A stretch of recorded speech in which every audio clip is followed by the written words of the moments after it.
So the first thing I'd like for you to do is to go to this address in your internet browser.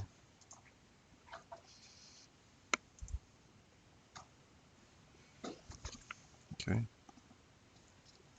that one's not alive. We had this problem before. Don't anybody look at the screen behind you.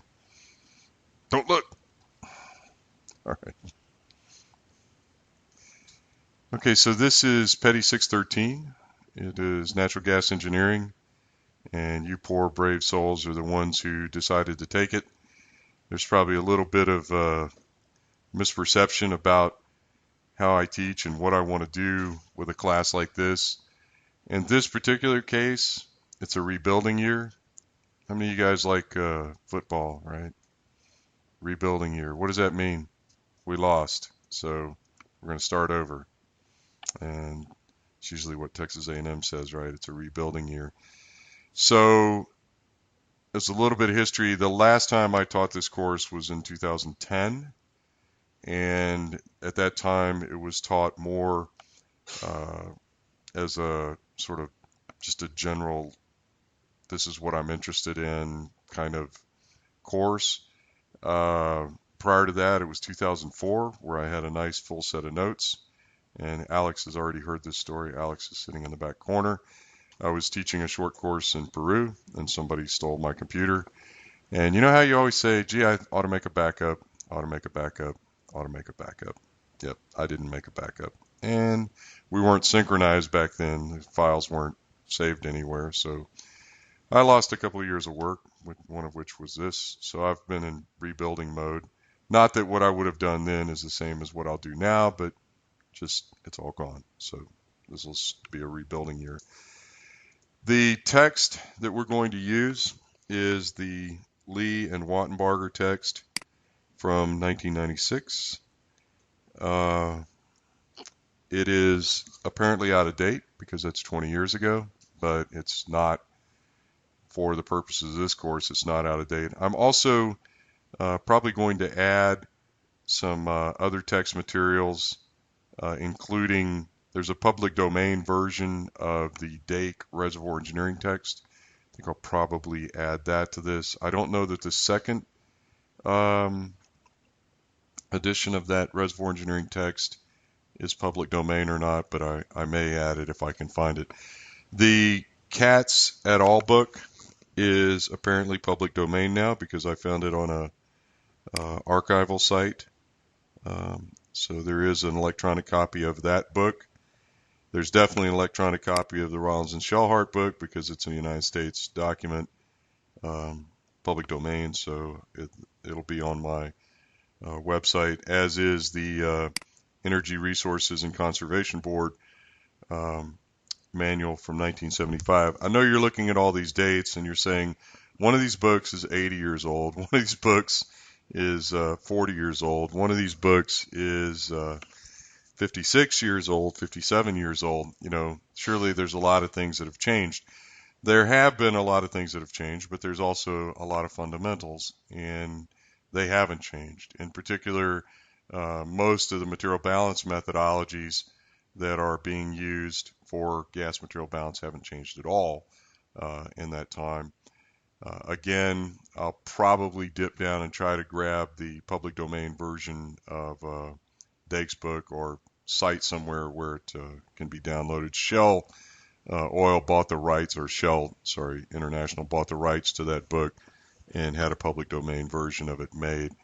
I know that. The first one, I'm not sure about the second one. So, what brings you here? Hopefully, you want to know a little bit more about natural gas engineering. It's probably going to seem a lot like 665 to the untrained eye, but it's not going to be 665. It's going to be natural gas engineering. I would try to put in some things on unconventionals, etc. But for example, most of the methodologies that we're going to talk about in this course are going to be really slanted towards conventional reservoirs, particularly things like decline curve analysis. That chapter needs a lot of love, so we'll have a lot of new material that I'll try to bring in. Maybe I will, maybe I won't for this particular group, but There's been a whole generation, if you want to think about it, of new things going on in decline curve analysis that would essentially replace the existing Chapter 9 in the text. The material balance part, again, would not really fit anything we're trying to do for unconventionals, but for conventionals, it's still quite relevant, so we'll talk about that. There's a gas properties section in this text. It's Chapter 1. A lot of you may feel like, oh, I already had all that before. I don't really need it. Well, we'll see. There's always something good about going back and looking at things again. In the interest of full disclosure, this is very much a draft. There's probably some typos in it, and there's one section that it is completed, but it isn't sort of confirmed or validated, and that was something Alex and I were working on at the end. To sort of refocus your minds, let's go around the room and introduce ourselves so we'll know who we are. I'm going to send an email since I don't know most of you and I don't believe I know most of the distance learning students. I'm going to ask for your resume. It can be rough as you wish, but I need to know a little something about you. I set up a folder for each student. I put things in it, etc. So I'd like to have your resume, put it in there so I'll be able to put sort of your experience relative to your name and your face. Who wants to start? Matthias, you're the oldest, so we'll let you.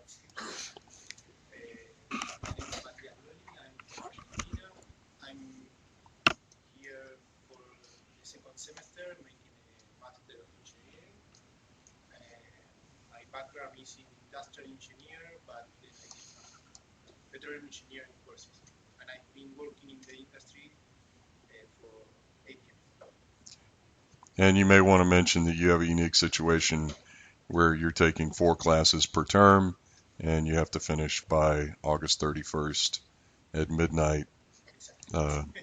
That's an artifact of his company. It just be that way. Kia, you want to go next?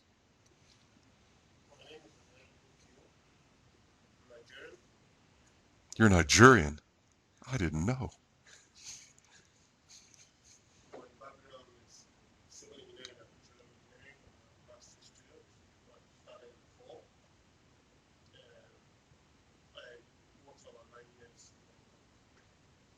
Alvaro, you want to go next?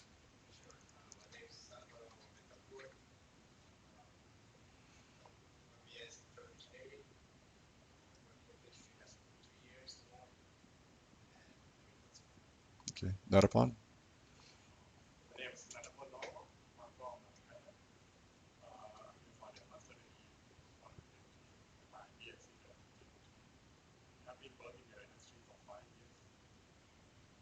And the harder I make you work, the harder you resist, right?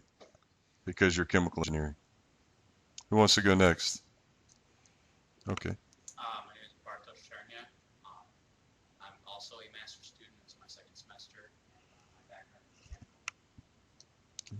Did you go here or?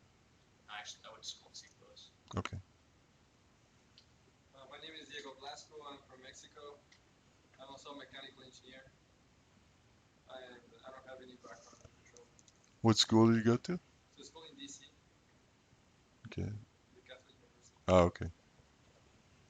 I'm Bill. I got my bachelor's from Berkeley in geophysics, and I came straight here. Wow.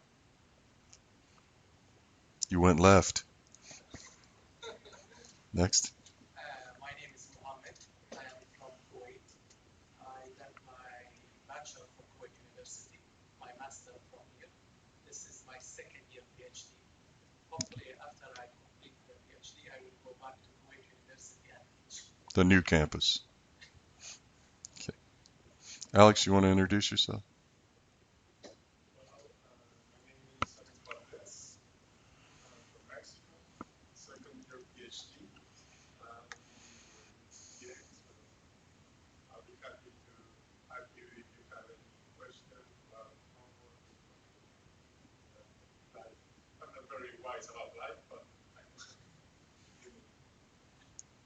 Okay, and last but not least, our new student, I guess. We have an auditor, Dr. Barafet, has asked to sit in. I hope it's everything you wish for, Dr. Barefoot, because I can't promise you're going to like this very much. I sent her an email before we started telling her it was going to be a rough ride, but I think what will probably end up happening is as we go along in the course, Dr. Barefoot may pick up a lecture or two or more if she would like. I've created a schedule of lectures, which is very um, precise. I hope we can stay to it. I decided to try something a little different. Rather than making one lecture per day, I sort of made one lecture per week. We'll see how you feel about that. Uh, just to continue down the syllabus, let me show you what we're looking at. And, everybody always likes to see what they see and not really what's there. But you're going to create a portfolio. And Alex, I decided to make it worth 50% of the grade rather than 60. But they're not going to know the difference. The portfolio is a selection of example problems out of the book, and you will be asked to complete that selection of problems and submit it to me by May the 1st. Okay, so we're not going to hold your hand. Alex will if you want, but I'm not going to ask you, say, what problem are you working on this week? I mean, the best thing to do would be to keep up with the schedule, which is, roughly coincident with how the problems are laid out. These are examples. And then the final examination is also being specified. That's at the end of the syllabus if you want to scroll down, but I'd rather you wait. And I'll explain what we're going to do there. In that particular assignment, we're taking selected problems out of the text as well. And we're going to, those will be due on May the 9th, which is the last day of the final exam. I toyed with, well, let's have a project. Well, let's have a midterm. No, let's just do it this way. This way, you know what you're expected to do. Everything is laid out. If you have an issue with a particular problem, we're going to cover a lot of this stuff in class. We may not cover all of the example problems, and we probably won't cover any of the workout problems because the workout problems are going to be just like the examples. But we'll make Alex available or myself available if we have to. If there's something that you simply cannot solve, then we'll make ourselves available to you to do that. There will be some additional handout materials to support some things, but to the best of my knowledge right now, I would not expect us to test you on that. We may. Test is the wrong word, but apply an assignment. I doubt that's going to happen. So this is very much a collegial approach. Okay, I'm going to trust you to be young professionals, and I'm going to ask you to be on the top of your assignments, which is the portfolio is all the example problems. Sorry, misstatement. It is a selection of the sample problems. Some of you will probably have a heart attack, but if I say all of them. And then the final examination again is the selections. So without boring you or the people on the distance learning part, this is sort of my layout for Misery. And in terms of class, when we do meet, and I will try to meet as often as possible, I only have one specific travel sequence between now and spring break that I'm aware of, although I do have a secondary set of travel for the SB board meeting, which is right before spring break, which I'll be out as well. But I mean, we can sort of nudge ourselves a couple of lectures that week, or maybe pick up where we missed the other week where I'm traveling, or Dr. Barefoot can step in if she would like to. But when we actually have class, which will be, unless I tell you we're not, then I would want you, or sorry, I will require you to attend class. Some people have gotten into a little bit of trouble with not taking the class attendance seriously, and they have fallen behind, and they've not understood what was expected, because you don't put a name with a face. You don't have I can't stare at you and say, I want you to do this. So, if you're not there, you're kind of going to miss out. I know it's being recorded.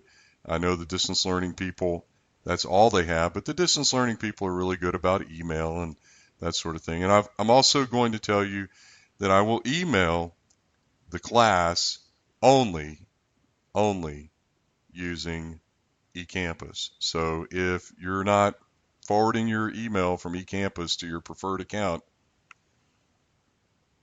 sorry, eCampus is our required device for communicating with you. Or sorry, I guess I should say literally our required device for communicating with you is the email address that you gave the university, and that email address is in eCampus. So I will use eCampus to correspond with you. I will also respond to your emails, generally speaking, within 24 hours, unless I'm in transit, which shouldn't happen very much this term. So there's a bunch of stuff about scholastic dishonesty, and obviously we don't want to talk about that because nobody's going to do that. But they're there for a reason, and the reasons are that people, don't do their best. Now, some of you, and I can tell you by the small number, don't know that my perfection, my standard is perfection. I want your best work. Alex asked me if I expect you all to type your work, or if I expect you to do this, or I expect you to do that. Well, this course is a little bit different because the problems are very specific. They're prescribed from the book itself. And so you'll be expected to solve those problems. You'll be expected to put all the steps in. There are some missing steps here and there are some sort of quickie steps that the authors of the book may have taken, but you'll be expected to put everything in your solution. If you don't do your best work, you're not going to get the grade you want. Now, when we grade these things, what are we looking for? We're looking for, did you really try? Did you do your best? Did you give it your best effort? Now, since we have someone from Berkeley, Bill, how were things at Berkeley? What happened if you didn't do your best work there? Didn't matter, right? Everybody got an A. No, don't tell me that. I know Stanford, if you if you show up, you get an A. If you don't show up, you get a B or something like that. Please tell me Berkeley's not like that. Okay. Okay. So when you communicate with me, I would like for you to use the following protocol for email. And yes, I know this is a bit over the top, but I'll tell you why. Because I create a folder for each one of you. And if you'll use the subject line with the year, month, day, your last name, and the subject, it'll allow me to quickly address your issue and file it because I save everything. Probably deserve to be on hoarders. Maybe there'll be an electronic hoarder, and that would be me. So someday, perhaps I'll let you come to my home and see my room where all of my professional work has been stored. And there's no room in that room because there's 250 boxes in there. But they're all clean and I can get around them. I know where things are as well. So here's how I'd like you to do it. I'd like you to write me a subject line again with the date, your last name, subject to your email. Start it politely. Not hey Tom, not what's up dude, not, some other things people have written that aren't very nice. And just sort of give me 3 or 4 bullet points and say this is what I want. If you tell me a long drawn out story, you know, I understand you're young, but when you get old, your attention span goes back to like when you were a child. You sort of like a puppy and your mind wanders. So if you really want me to answer your email, just tell me straight up. Kyo, you like that? Or you think, do we need to go through this routine of, let me tell him 3 stories before I tell him what I want? No, don't do that. Just tell me what's up. And if I need to follow up with a phone call, I'll text you or I'll email you. I will not call you out of the blue. Occasionally, maybe that's warranted if there's an emergency of some sort, but I will not call you out of the blue. And please don't call me out of the blue. You're welcome to call my mobile number, but I would prefer that you text me first and say, hey, you don't recognize this number, but I am Joe or Bill or Keo. and that way I will be able to put this with you. Nothing is more frustrating than not knowing who's texting you. Although maybe your generation likes that. I don't know, but my generation doesn't. And generally speaking, emails are going to get to me a lot faster than anything else. I know you're saying that's not possible, Tom. Text, go, straight to your phone. Yeah, except whenever you own the last generation of a BlackBerry. This class doesn't know this, but I gave myself a Christmas present and bought the last generation. Well, maybe not, but it will be one of the last generations of the BlackBerry. And they've invented a new system called Hub. And Hub takes all your messages and puts them in like a poster board. Unfortunately, it takes all 1 trillion of my emails and does the same thing. So when it does that, it locks up. So do you know how we reset it? Hold the power button down for 10 seconds and then push restart. And then magically your text will appear. Unless, of course, it decided that it didn't want to stay there. So please, if you're going to send me something, just make it emails easier. On comments, please don't respond to an eCampus note. How many of you have seen the eCampus emails that have all that crap in it, the course number and everything else? The subject line is this long, and then it's like, but I can't come to class today. Just, erase the subject line and put your subject line in. If you can't do anything else, that's fine. Okay, I prefer Courier New Bold 10 point. Why? Bill, you haven't met me. Obsessive compulsive disorder? Old man font? What is it? Well, I have a Mac, so I usually go with Helvetica? Helvetica? Helvetica. Yeah. The guy who invented Helvetica died a couple of years ago. They wrote an obituary to him in The Economist. Yeah, but I like Courier New 10 point bold. Why? One of my answer me, or Alex can.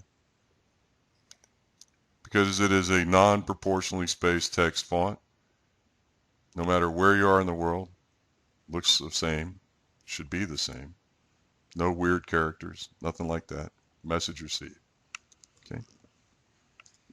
Alrighty.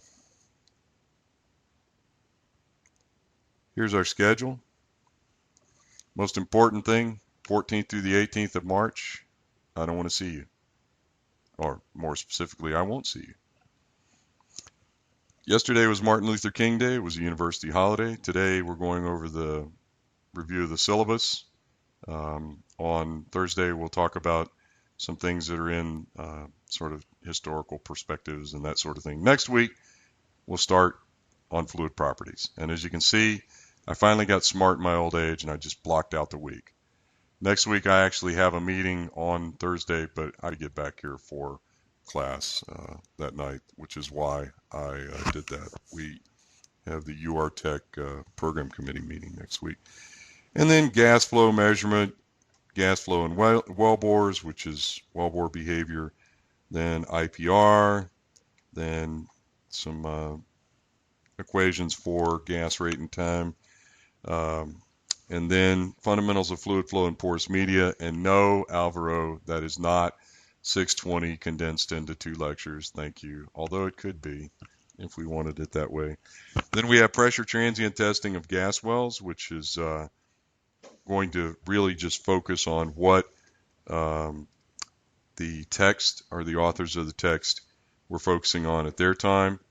And then we'll talk about deliverability testing, which is kind of backwards, that deliverability testing is after pressure transient testing. But there's a reason they did that, because part of deliverability testing, the new sort of genre of deliverability testing, actually incorporates pressure transient test concepts. So they put it after pressure transient testing. And then decline curve analysis. And for those of you who are brave enough to buy the Lee and Wattenbarger book, of course, all of you will have to. That decline curve chapter is pretty sparse by current standards, but I'm sure we'll go through it with a fine-tooth comb, and if there's something we need to add or subtract or multiply, we will. Pretty much, I could write out in a matter of minutes all the equations in that chapter and explain that they've been around since 1927. So, you know, last thing will be gas, volumes, and material balance, and this is the course closure part. Material balance is unfortunately gotten a bad name since reservoir simulation has taken over. Because if you're going to go to all the trouble of acquiring all this data that's relevant for material balance, then you may as well do a reservoir simulation anyway. So the question really begs, what's material balance good for? And since this is sort of a fundamental course in reservoir engineering, it's good for taking yourself back, realizing that there is a fundamental connection to the molecules that you produce, the pressures that result from that, etc. It's not a perfect methodology. There are some really glaring weaknesses. The easiest weakness, for me at least, is pressure. Any material balance relationship depends either implicitly or explicitly on pressure, and the pressures that we measure in the field are typically wrong or they're averaged, and depending, or both, sorry, they can obviously be wrong and averaged.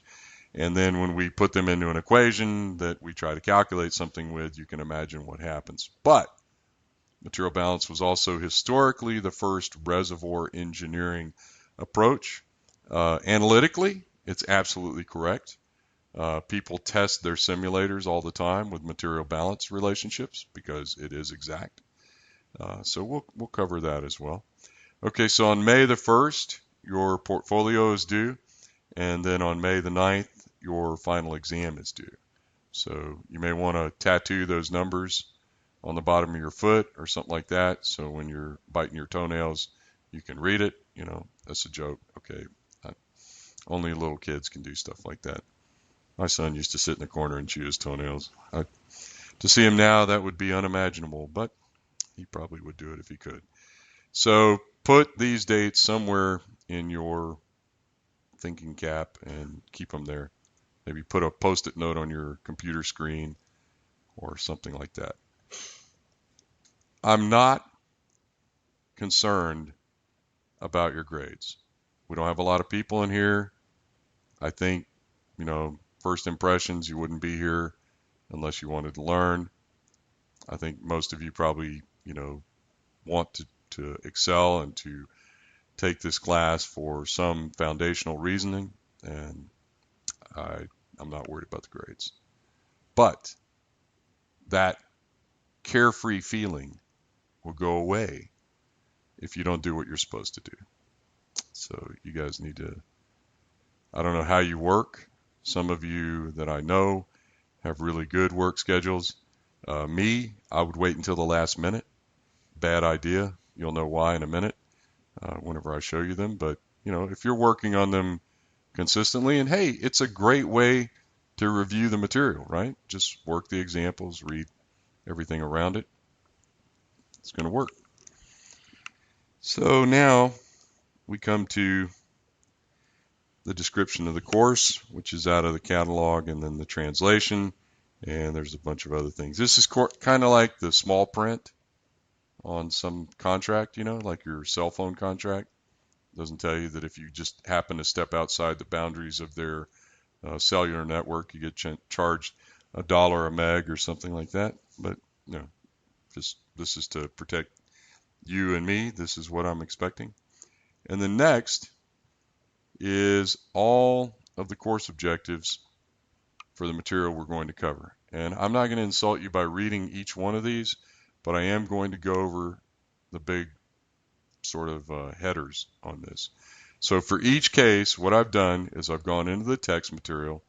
I've taken, 1.1, which is introduction, read that, and I've written an objective. You should be able to describe the chapter contents. Duh. Well, that's what's in the introduction for this one. 1.2 is review of definitions and fundamental principles. And, it's got a few questions or a few objectives underneath it. Geophysics, mechanical, chemical, petroleum, right? Okay, chemical engineer, only one in the room. I'm not looking at you, Maria. Okay. What's the law of corresponding states or the principle of corresponding states? Is that like Myanmar, Thailand, and Malaysia have to get along? No. What's the principle of corresponding states? Do you remember? You don't like me to talk to you in public, right? Okay, so let's pick on someone else. Alvaro, what's the principle of corresponding states? It's that Bolivia and Colombia and Venezuela and Ecuador and Peru were all one country? No. Does anybody know the principle of corresponding states? So you already have something you need to read up on. I was discussing something with a student recently who had the Crichton theorem confused with the critical point, Maria. That was, we try to be gentle, and at any rate, don't generally put a dot for the Crichton theorem, but that's all right. Okay, so properties of natural gases, being familiar with table 1. I can tell you guys, I wrote this chapter. Okay. It was refined later by others, but I wrote this chapter back in 1989 or so. So all of this is painfully familiar to me. The Dranchuk and Yabuk-SM correlation, gas formation volume factor, gas density, gas compressibility, gas viscosity. There is a section on reservoir oils. We're not going to test you on that.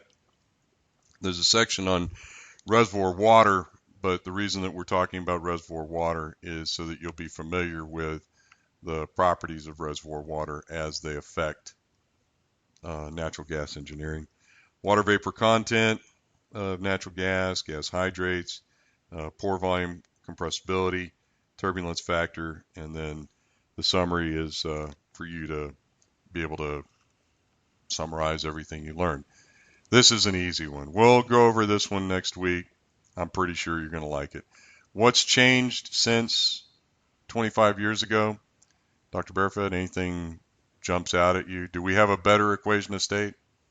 Probably, but not enough to change what we're doing. Do we have an alternative to the law of corresponding states? Not really. It's still sufficient for what we do. Nobody's going to take a dive on the corresponding states. Kia, you want to take a chance? No. Nobody? Muhammad, right? No? Okay. How do you remember the law of corresponding states? Remember the z-factor chart? The z-factor chart is made up of a whole bunch of different what? Dr. Barefoot's here, so I got to use the right word. Is it species or components? What is it? What's on that z-factor chart? Is methane on that z-factor chart? Is propane on that z-factor chart? There are mixtures on it as well. Okay. So how can we plot the z-factor for different chemical compounds on the same piece of paper and they more or less lay on top of each other? The law of corresponding states. So when we normalize to the critical or to the pseudocritical temperature and pressure, then the behavior appears to be correlated. And that normalization results in a reduced variable. The chemical engineers invented reduced and dimensionless. They should have just called it dimensionless, of course. But it's all right. We'll call it reduced. Dr. Barefoot will probably correct me as to why we don't call it reduced or why we don't call it dimensionless, but that's okay. Yeah. So everybody's okay with the law of corresponding states? How much error is intrinsic in the law of corresponding states? If you look at the original work by Brown before Standing and Katz, where they were plotting the different species, you'll notice that all the lines did not line up on top of each other, all the isotherms. There was a bit of variation. Chemical engineers, you okay with that variation? You're going to sleep? Petroleum engineers don't care. Mechanical engineers, the same thing. You guys, mechanical engineers. Different that you had a Z factor chart for something, right? For air or for steam or nitrogen or something like that. Do you think the Z factor for nitrogen is going to match up with a Z factor for alkane hydrocarbons? Why? It's not the same chemical family, is it? Okay. So is nitrogen a contaminant for natural gas? Do we have nitrogen in natural gas? Yeah. Do we have CO2 in natural gas? Do we have H2S in natural gas? What's the worst contaminant you can think of in natural gas? Why? And and it kills you, right? Okay, so we take corrosion and death off the table. What's the worst contaminant from a reservoir engineering standpoint? What's the worst contaminant from a chemical engineering standpoint? Mr. Natapon? Yeah, of course. I'm told it's nitrogen because nitrogen is the most expensive thing to knock out. But what's the worst contaminant from our standpoint, reservoir engineering standpoint? Sorry? It is water because we're not exactly sure what water does. We don't have any correlations to correct for water. We have a couple of data points. We don't typically think of vaporized water as a contaminant, but it's how does water behave? When water freezes, it gets bigger. Most things don't do that, right? There's a bunch of other properties that water has. Because water is what kind of molecule? Yeah. It means it's Antarctica and Arctica, or Antarctic and Arctic. No. What's polar mean? We got to ask Dr. Barefoot that. It's the type of bond it has. Okay. All right, we'll continue down. Next is going to be gas flow. And if I were sitting where you are, I would say, you got to be kidding me, old man. You're going to make us read about meters and critical flow provers and pitot tubes and everything else? Yep. Why? Because on the well site, that's what people are going to be using. The best advice I can ever give you is don't ever believe a rate you get off the well site because they're running it through something, make sure they double check their rates. I've seen the craziest things you can imagine. I've seen orifice plates put in backwards.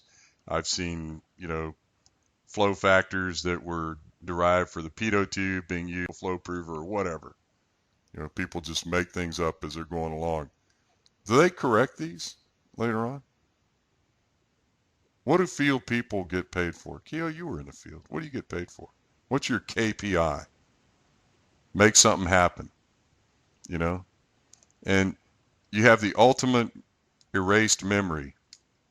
You don't think about your last job, do you? No. Any of you guys ever been production engineers, Matthias? Yeah. You know why? Because you have a conscience. Okay. They're going to kill me. I could see the emails already. Okay. But we need to study this. We need to get familiar with it. It's becoming a lost art. I started to take it out. But, give me a couple of hours, a couple of days of your life, and let's talk about this. You'll probably be the only people in the school that covered it. Okay, next is a whole bunch of ugly things to do with gas flow and well bores, which a well bore is just a pipeline that goes straight up. So this is really about gas flow and pipes. And it's a really poorly determined problem. My two mechanical engineering friends. Remember your energy balance, Bernoulli equation, blah, blah, blah. Okay. So if you have a pipeline, you know what the pressure is here, you know what the pressure is there. You can calculate all sorts of things between it. Mm-hmm. What happens at the top of the well? We measure the pressure and the rate. What do we do at the bottom of the well? Nothing, because that's expensive, except in Kuwait. Okay, and Saudi and off deep water offshore and other things like that. So how do we estimate bottom hole pressures in these cases? We calculate it. And how many different calculations are there? A lot. You know, the program Prosper is completely devoted to this. There's a number of products. I shouldn't have mentioned one by name now. I have to do them all. Amethyst by Kappa Engineering, uh, PipeSim, Piper. You know, all of these different programs have algorithms that have evolved over the years to capture different kinds of fluid regimes and estimate the bottom hole pressure by sort of a stepwise calculation down to the bottom of the well. Well, the easiest one is the so-called average temperature and pressure method, or average temperature and Z-factor method, pardon me, Potman's method, and then the most popular is Cullender-Smith. And Cullender-Smith is sort of a Simpsons rule type calculation. It has a prediction as it calculates down. And there are also multi-phase versions of these and so forth. And pretty quick, when we start talking about this, you'll realize that we have no idea what's going on down there. So, this was one of the original big data problems where people took data sets where they had measured surface and bottom hole pressure and all the rates in between, and they tried to create correlations to represent that. And to some degree, those were okay. There were a ton of work done in the 70s and 80s on what was called nodal analysis, which was really for high gas oil ratio liquid cases and trying to calculate um, the pressure drop in those systems. That would be the Beggs and Brill method. Uh, there's a ton of variations of that, Hagedorn and Brown, etc. We're only going to focus on the simple stuff. We're going to talk about how to calculate the bottom hole pressure for a gas well where we're up at the top and we want to calculate the pressure at the bottom. Now, we could get rid of this whole chapter if everybody would just measure the pressure at the bottom of the well. So, my geophysically inclined friend, why don't we do that? No, no.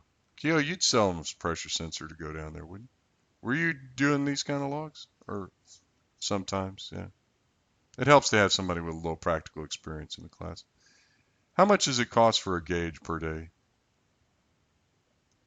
Don't remember, huh? Wasn't your money anyway. Yeah, I like that. So you can buy a gauge that'll drop into you have to put it on a wire line. It'll have a memory stick types configuration. It'll last for about 1 million data points, however you want to sample it. Battery life, probably 6 months. Maybe you could squeeze a little more out. That'll run you about $10,000, maybe 15, depending on the brand. That's yours. You bought it. Now you're going to pay them to put it in and get it out and that sort of thing. Now, on the other hand, if you want wireline that's live and reads out pressures at the surface, how much is that, Keo? You just moved from a Volkswagen Bug, the old style, the Berkeley style, to a Tesla. Okay, it's usually $6, $8, $10,000 a day kind of thing, and some people are willing to pay that if they have a need for it. There are a lot of new pressure monitoring systems, and I say new, they've been on the market 10 or 12 years, where you can have a pressure gauge inside the casing that's actually wired on the outside. Most of this stuff is wired with a wire line inside, but you can have a wire on the outside. They also played with EMF devices. I'm sure you remember that from your geophysics. Those worked well in certain conditions. I had a project about 20 years ago where we used one. The data was pretty good, but to conserve battery power, you'd wake it up and it would send a signal and then you'd go back to sleep. And battery, I mean, you have no idea. We put so many batteries on that thing. We just want it to last 90 days or something. EMF is where it sends a signal through the earth. And of course, that's only going to work in hard rock country. I don't even know if Protechnic still offers that, but it's one way of doing it. There's a mud pulse telemetry system for drilling that you could use. There's Shell played around with trying to use the casing as a circuit and communicating with the gauge that way. I believe there may be another methodology that's like that. But for example, I'm sure every well in Kuwait has a bottom hole gauge in it now, or maybe two, and it depends on the configuration of the well, but it's just a fact of business. Now, which brings up another question. Okay, now you have perfect downhole data, but you have totally crappy surface data. Why? Because if you look at offshore platforms, the only place that's more expensive to have a surface is what? Well, it'd be to send something into space. So they don't measure every well every day. They measure them on a rotational basis and apply an allocation factor. So you may have pressures every second, literally, and rates that are only valid once every 3 months. So that's not a very good combination. We won't talk a lot about that, but if you take, for example, pressure transient testing next year, or when we talk about decline curve analysis in here using type curves, there's some advanced methodologies. We'll cover them in pressure transient analysis as well. We're really talking about the data being more synchronous, that the rates and the pressures are more or less at the same frequency. Having data which are completely different frequencies is a very difficult problem to resolve. But that's the way the oil and gas industry is. So for right now, we're going to talk about how to calculate bottom hole pressures. All I really want you to know, if you want to know the truth, is just to be able to use Cullner and Smith's method. Okay. And back in the good old days, we did it with one of these. Okay. And there is an example of how to do it with one of these in the ERCB manual. So they show how to work out this particular problem by hand. They used to tell us, oh, this is a problem perfectly suited for a computer. Of course it's perfectly suited for a computer. Okay. But using your brain every now and then doesn't hurt either.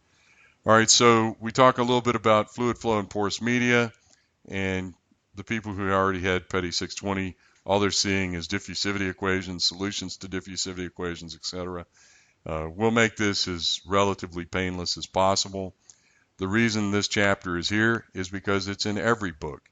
It's in the ERCB manual. It's in the CATS handbook of 1959.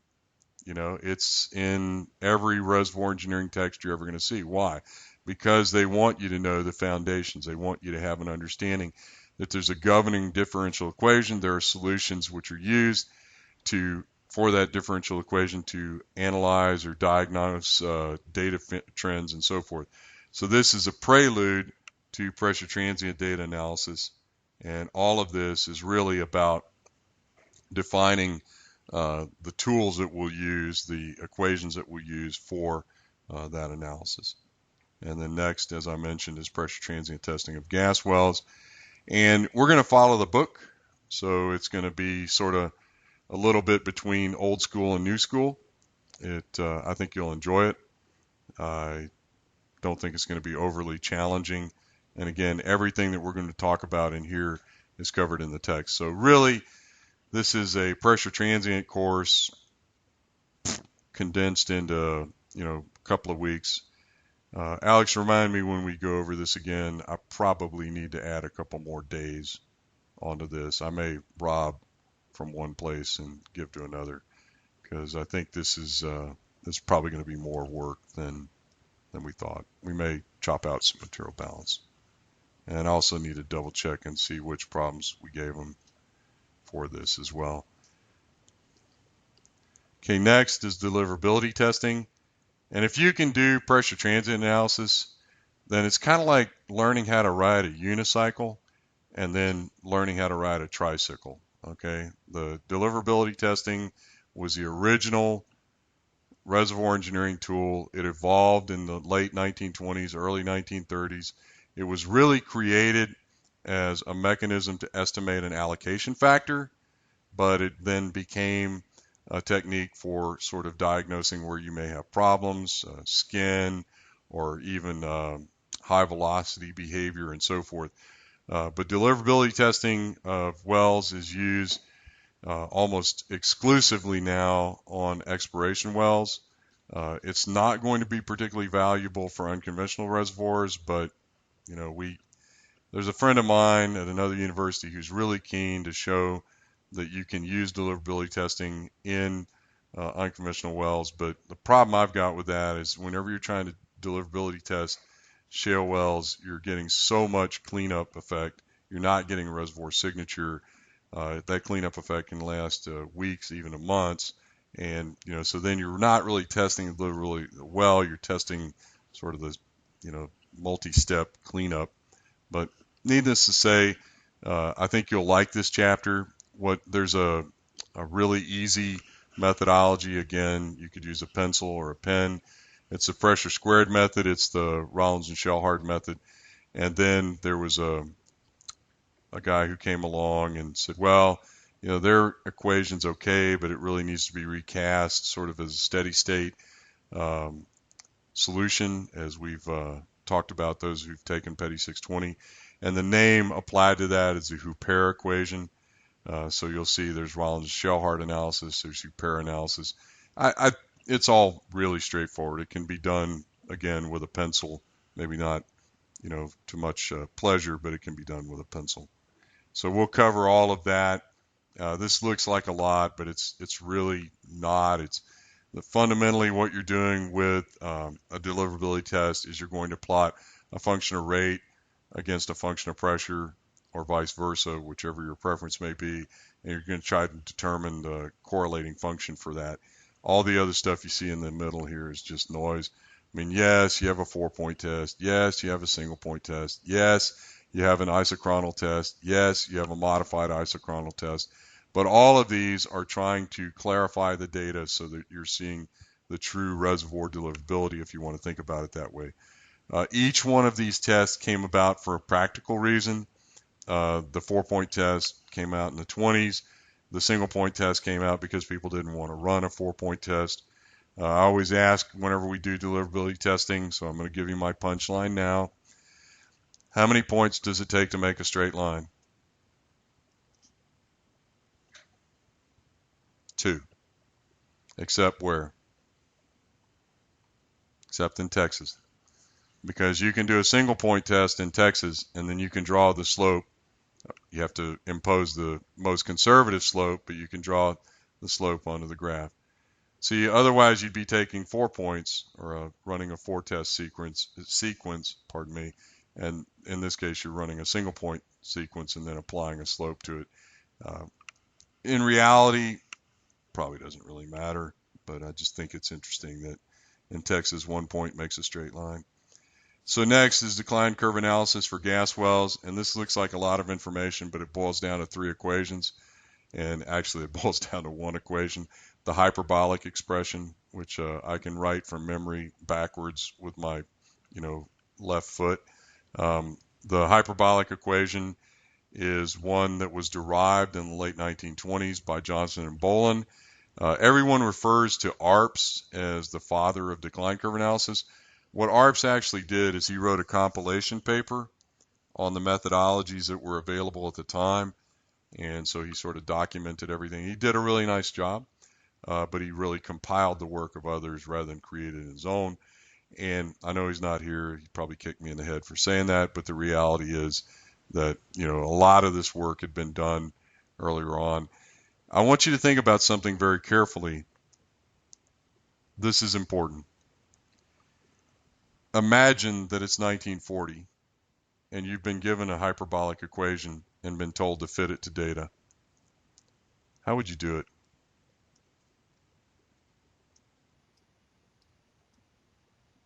Okay, forget hyperbolic equation, forget 1940. I'm going to give you a 3-parameter nonlinear equation and tell you that all you have is a pencil and a piece of paper, and that I need you to extrapolate to fit that model to that data and then to extrapolate it. How are you going to do it? Microsoft Excel doesn't exist. Microcomputers don't exist. unless you want to count that adding machine or that Babbage computer. Computers don't exist. How are you going to do this? You're going to have to be pretty clever. They didn't have MTV back then. They didn't have streaming video. They didn't have Candy Crush. They had time. TIE. It was hot in the summer. It's cold in the winter. You know, sometimes they had electricity. But all you've got is a piece of paper and a pencil. How are you going to solve it? It's a really great evolution of technology that has to do with decline curve analysis. Decline curve analysis started from what? Does anybody know? Dr. Barefoot, as the only female in the room, I am going to do something sexist and inappropriate and ask you, what was the year that women became eligible to vote in the United States? I don't know. Really? It must have been in the 60s. 18? No. Anyone else want to take a shot? Was it 1919? Very good. Okay. So 1913, something very interesting in the United States happened. Some say it was 1920. My daughter got in my face and was screaming at me about that, but maybe that was the first year they could vote.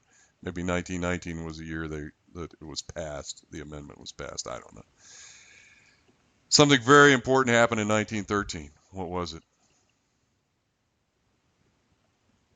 Changed the world forever, even more profoundly. Oil discovery. Sorry? Oil discovery. That was a bit earlier, but good guess. What's your favorite day of the year? Every year. Yeah, you can say Christmas. Okay. Christmas. What's your least favorite day? Tax day. Keo, what's your favorite day of the year? What's your least favorite? Valentine's Day? I'll make sure I'm not around. Matthias, favorite day of the year? Sunday in December. Very special. The month. December month. You like the month of December? Yes. Because it's cold and Santa Claus is coming. Oh, wait, you're in Argentina. It's cold and the end of the year. It's nice. Okay. What about in Mexico? What's your favorite day of the year? December too. Like Christmas. Yeah, you like Christmas? Not the day after Halloween? It's the holidays. Yeah. What's your least favorite day of the year?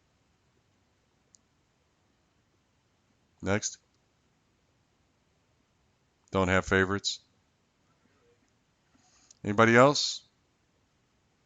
1913. That pesky Internal Revenue Service came into being. And what's the rule? If a man has pockets, he's going to want to put something in them. So, the Internal Revenue Service has a mandate to tax things, right? And you have a resource. Keo, you're the Internal Revenue agent. We're all independent operators, oil companies. How are you going to make us pay our taxes? Are you going to tax us? Sorry? But you have to have a basis for taxing us. How are you going to tax us? Based on the perception of what you have. Oh, that's vague enough. Okay. So perhaps the value of my company is dependent on the future production of my wells. So you devise a way for me to extrapolate my production, calculate the area under the curve, that's barrels, multiply it by a number of dollars per barrel, and you hand me a tax bill. Is that how you're going to do it? And that, my friends, was the birth of decline curve analysis. So once the government began to tax oil and gas production, guess what had to happen? We had to figure out how to define future production. So that's where the extrapolation of EUR and reserves and other things came from. So that's a little side note in history. Hopefully I can tell the story better when we get to it. Oops, sorry. I jumped to the end of the story. All right. So what about material balance? As I mentioned, the material balance, unfortunately, was uprooted by reservoir simulation. And our good friend Mr. Dake, in his second book, has a nice little rant about that, saying that reservoir simulation ruined pure reservoir engineering. How do you guys feel about that? You've grown up in an age where you have everything at your fingertips. Dr. Barefed, do you remember when it cost $3 a minute to use an international phone call? And our idea of the internet was called a fax. You remember that? Yeah. Okay. But now you can share anything, anywhere, anytime. You expect to be connected. Okay. You can't put the genie back in the bottle, guys. But somebody had to pay for all that. And somewhere all that telecommunication stuff had to come into play. And I'm giving you sort of an analogy that material balance is sort of the old crank telephone. It works, but nobody wants to use it. If they've got to go to all the trouble of laying a line and doing all this other stuff, may as well run reservoir simulation. And with reservoir simulation, you can make the variables uncertain. You can add an element of uncertainty. Also, if you take Dr. Barefet's class, I'm sure she will teach you how to tweak the magic knobs. Okay? You guys know the magic knobs in reservoir simulation? That's the ones when nobody's looking, you turn it, and magically the model line goes right through the data. I'm being facetious, of course. Okay. All right. So material balance for dry gas is fairly easy. Material balance for an oil is a little bit different. I like to explain it this way. If we allowed this room to come to equilibrium and there was a vacuum outside, how many molecules of gas would be left in this room? Or even if there's not, even if there's a very small pressure drop, how many molecules of gas will be left in this room eventually? None. Eventually that last molecule will bounce around until it goes out underneath the door. Okay? But if we have a liquid and we drop the pressure, how many molecules of liquid will we have in a terminal fashion? Or how many molecules of original fluid, I guess I should say. No idea? What about in Kuwait? Doesn't matter. Drill a new well. Nobody's got any idea? Think about a Coca-Cola. It's not a very good analog, but it's okay. Dr. Barefed, if we open a Coca-Cola and drop the pressure, how much is the volume of the bottle going to change? Are all the molecules going to come out? No. Some will. The gas will. But how much of the oil will? And it all depends on what the state of the oil was when you discovered it. How many of you have opened a can of Coke that's been shaken? You know, not exactly an equilibrium process, but the message is still the same. There's some left in after it explodes. So sort of the same logic there. So for gas, we would expect that we would have very high recovery factors. 95%, not unusual. But then we do something silly, and we drill for gas in places where there's water. And water likes the rock, and gas doesn't like the rock. And water wins because it has a capillary superiority. So we end up losing gas or leaving gas in the ground because of water. It could be mobile water, it could be immobile water. Now, if it's mobile, it's moving by expansion. When you drop the pressure in the gas phase, the water phase moves as well. Slower, but it's still going to move. By the way, how do we calculate how water moves in the reservoir? Notice I chose my words carefully. Can we measure how water moves in the reservoir?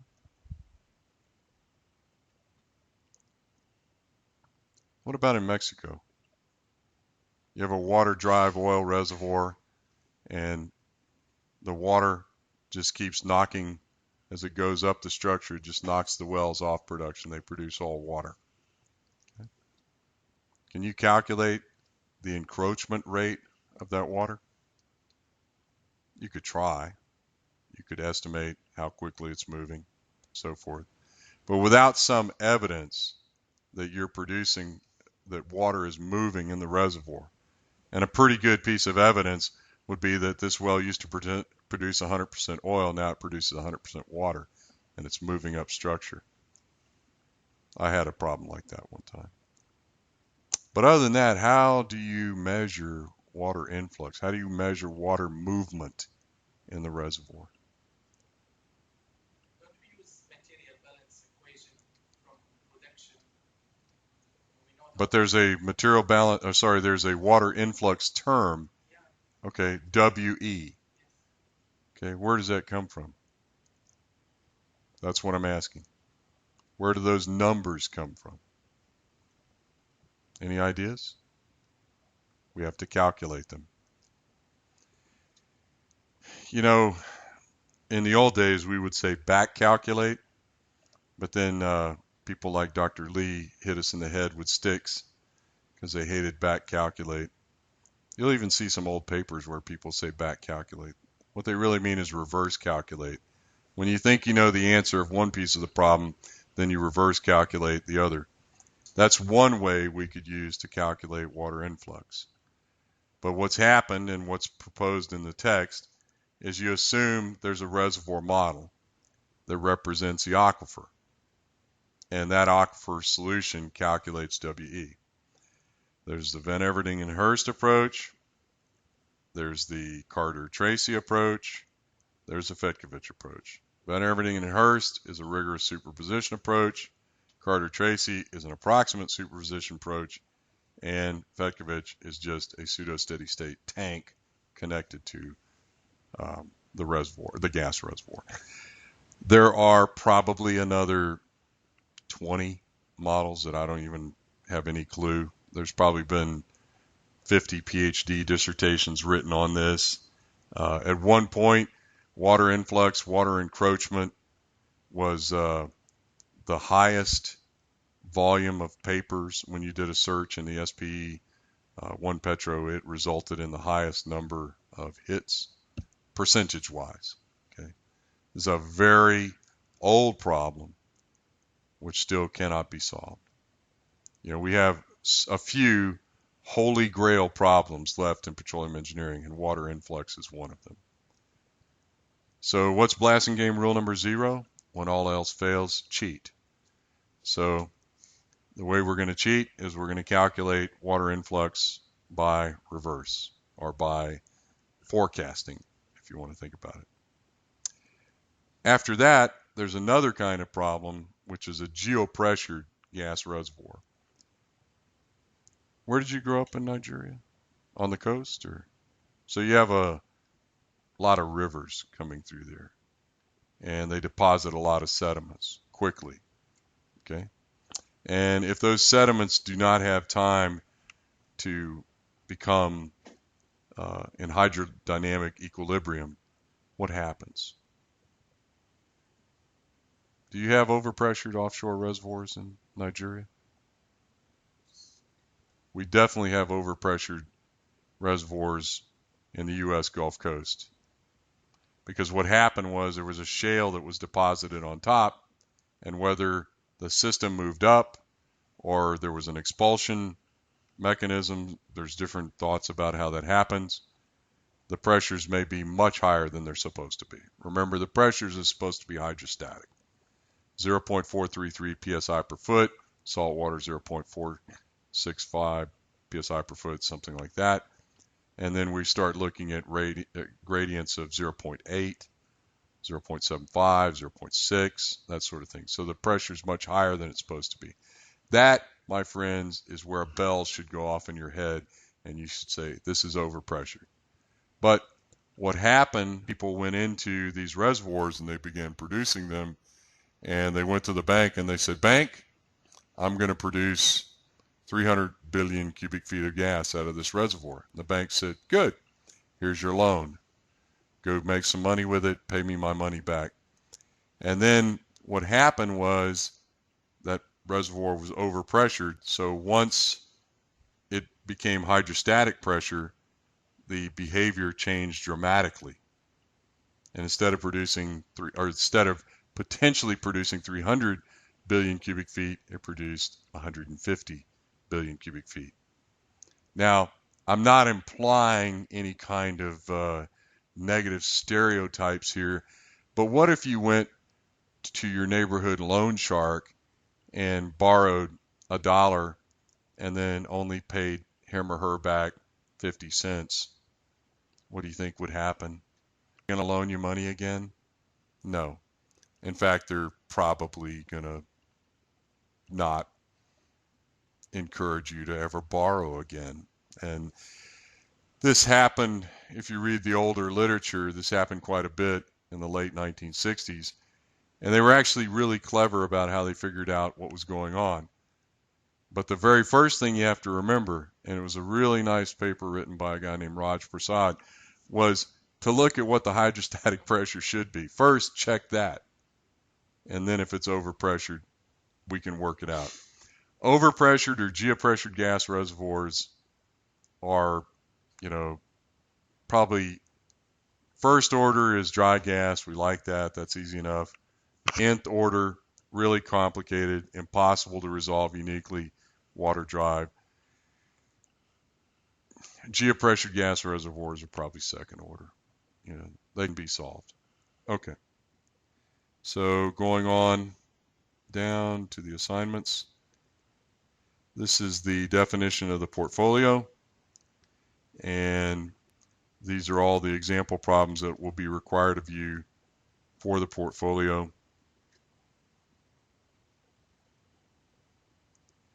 There is another page, I'm sorry. Okay. So you'll be expected to work all of these problems for your portfolio grade. Right now, if you work the portfolio and you make me happy in class, you have a 60. I don't think that's going to do you very much good. I think you're going to want that extra 40 points. Okay. So the remaining 40 points is the final project. And yes, I deliberately put the yellow and red here because Alex and I are going through this. We will finalize this by next class time. If one of us is missing a tooth or has a black eye, it's because we're discussing this tonight or tomorrow or Thursday morning or whatever, but we'll get it solved and we'll get it out. So that's pretty much it. Questions, comments, hopes, dreams, prayers? Yes.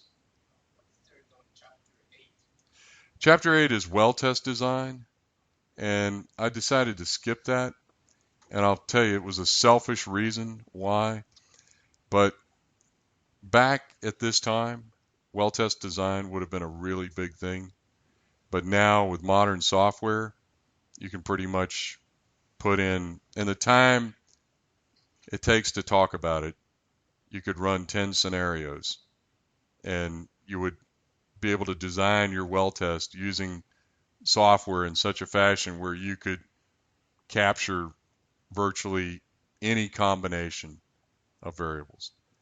The well test design chapter was really about make sure you produce this long, make sure you have this big a pressure drop, that sort of thing. But with modern software, you push the test design button, bang, it gives you 10 scenarios a second, and you can design your test based on what you want to achieve.